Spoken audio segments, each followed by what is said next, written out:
नमस्कार दोस्तों। आज हम बात करेंगे एक बहुत इम्पॉर्टेंट और इंटरेस्टिंग टॉपिक पर जो है स्कूल्स ऑफ क्रिमिनोलॉजी और थियोरीज ऑफ क्राइम कॉजेशन, यानी क्रिमिनोलॉजी के मुख्य स्कूल क्या हैं और लोग अपराध क्यों करते हैं, इसका साइंटिफिक एनालिसिस।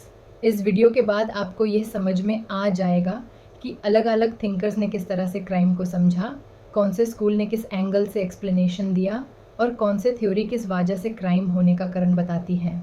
चलिए शुरू करते हैं। केट क्लासिकल स्कूल ऑफ क्रिमिनोलॉजी सबसे पहले बात करते हैं। क्लासिकल स्कूल की जो 18th सेंचुरी में एनलाइटनमेंट इरा के दौरान आया। मैं thinkers Cesare Beccaria, Jeremy Bentham. Basic सोच, इंसान एक रैशनल बीइंग है जिसके पास फ्री विल होती है। क्राइम एक पर्सनल चॉइस होती है। पनिशमेंट का मकसद होना चाहिए डिटरेंस, यानी दूसरे लोगों को डराना ताकि वो क्राइम ना करें। सज़ा प्रोपोर्शनेट होनी चाहिए, न ज़्यादा ना कम। कंट्रीब्यूशन टॉर्चर और डेथ पेनल्टी के खिलाफ थे। लॉ को क्लियर और प्रिडिक्टेबल बनाने पर जोर दिया। मॉडर्न क्रिमिनल जस्टिस सिस्टम की फाउंडेशन रखी। तो नियो क्लासिकल स्कूल, ये स्कूल क्लासिकल थॉट्स का एक्सटेंशन है, लेकिन थोड़ा फ्लेक्सिबल अप्रोच के साथ। ये मानते हैं कि सब लोग इक्वल नहीं होते, जैसे बच्चे, पागल व्यक्ति या मेंटली डिसेबल्ड लोग। इन केसेस में पनिशमेंट में रिलैक्सेशन मिल सकता है। जज को डिस्क्रेशन दिया जाता है इंडिविजुअल सर्कमस्टांसेस देखने के लिए। सिग्निफिकेंस, इस स्कूल ने ह्यूमैनिटेरियन एंगल दिया जस्टिस सिस्टम को। लॉ में कंपैशन और फ्लेक्सिबिलिटी का कंसेप्ट इंट्रोड्यूस किया। 3 पॉजिटिविस्ट स्कूल ऑफ क्रिमिनोलॉजी, ये स्कूल 19th सेंचुरी में आया जब साइंस और एम्पिरिकल रिसर्च का ज़माना था। Main thinkers Cesare Lombroso, father of modern criminology, Enrico Ferri, Raffaele Garofalo. Belief, criminals को बायोलॉजिकल, साइकोलॉजिकल या सोशल प्रॉब्लम्स की वजह से क्राइम करना पड़ता है। क्राइम का कारण होता है डिटर्मिनिज्म, यानी कोई ना कोई फैक्टर जिम्मेदार होता है। लोम्ब्रोसो का थ्योरी, कुछ लोग बॉर्न क्रिमिनल्स होते हैं। उनके शारीरिक फीचर्स से उन्हें पहचाना जा सकता है, जैसे लंबी बाहू, चिपटी नाक, बड़े कान एट्सेट्रा। आज क्या माना जाता है, लोम्ब्रोसो का थ्योरी आउटडेटेड है, लेकिन इसने साइंटिफिक अप्रोच का रास्ता खोला क्रिमिनोलॉजी में।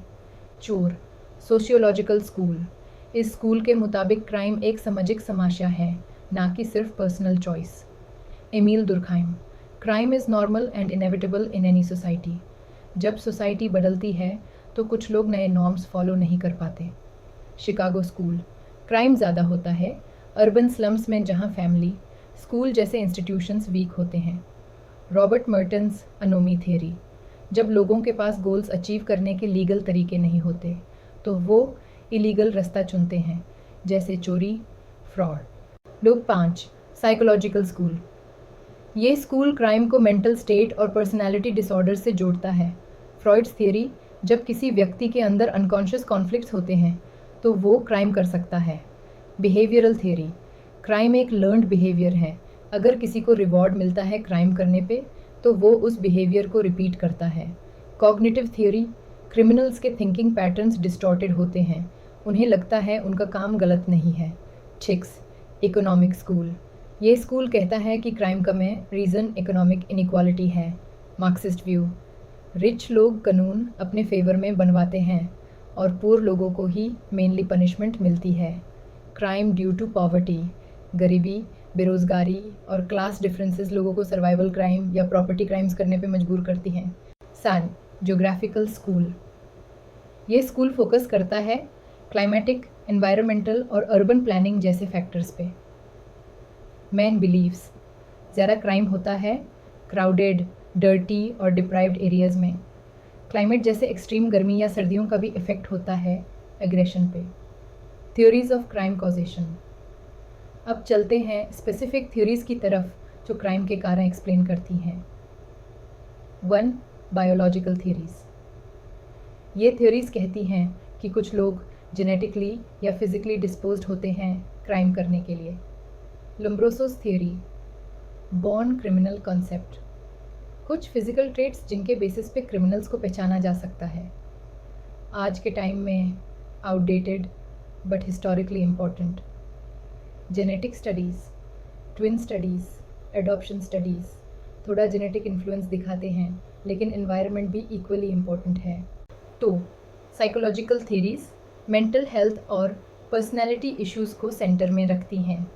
साइको एनालिटिक थ्योरी आइड ईगो और सुपर ईगो के बीच कॉन्फ्लिक्ट से क्राइम होता है. वीक सुपर ईगो, कम गिल्ट, ज़्यादा chance of crime. Behavioural theory crime सीखा जाता है, जैसे अगर कोई चाइल्ड देखता है कि उनके आसपास के लोग रिवॉर्ड पा रहे हैं इलीगल काम करके, तो वो भी वैसे ही करेगा. कॉग्निटिव थ्योरी क्रिमिनल्स के मॉरल रीजनिंग लो होती है, वो दूसरों को हर्ट करना जस्टिफाई कर लेते हैं. 3. सोशियोलॉजिकल थ्योरीज ये सोसाइटी के स्ट्रक्चर और ह्यूमन इंटरैक्शन पे बेस्ड होती हैं. सोशल डिसऑर्गेनाइजेशन थ्योरी क्राइम उन एरियाज में ज़्यादा होता है जहाँ फैमिली और इंस्टीट्यूशंस वीक होते हैं. स्ट्रेन थ्योरी मर्टन जब रिसोर्सेज नहीं होते. लीगल तरीके से गोल्स अचीव करने के लिए लोग इलीगल मेथड्स अडॉप्ट कर लेते हैं. लेबलिंग थ्योरी अगर किसी को क्रिमिनल लेबल दे दिया जाता है तो वो उसी लेबल को एक्सेप्ट कर लेता है और क्रिमिनल बन जाता है. Differential association theory Sutherland crime होता है पीयर इन्फ्लुएंस से. अगर आपकी कंपनी क्रिमिनल्स की हैं तो चांसेस हैं कि आप भी वैसे बन जाओ. 4. इकोनॉमिक थ्योरीज ये बताती हैं कि गरीबी, बेरोज़गारी और इकोनॉमिक ऑपरेशन क्राइम को जाम देते हैं. जैसे स्लम्स में रहने वाले लोग सर्वाइवल के लिए क्राइम करते हैं, या रिच लोग वाइट कॉलर क्राइम करते हैं ग्रीड के चलते. 5. मल्टीपल फैक्टर थ्योरी आज के मॉडर्न समय में ये माना जाता है कि क्राइम एक सिंगल फैक्टर से नहीं होता. ये कॉम्बिनेशन ऑफ फैक्टर्स का रिजल्ट होता है. बायोलॉजिकल, जेनेटिक या neurological issue, psychological, anger issues, mental disorders, sociological, poor upbringing, broken families, economic, poverty, inequality, criminology in the modern era. आज के ज़माने में नए नए क्राइम्स सामने आ रहे हैं. Cyber crime, terrorism, drug trafficking, white collar crimes, human trafficking. इस वजह से नए अप्रोचेस डेवलप हो रहे हैं. Feminist criminology, green criminology, post modern criminology.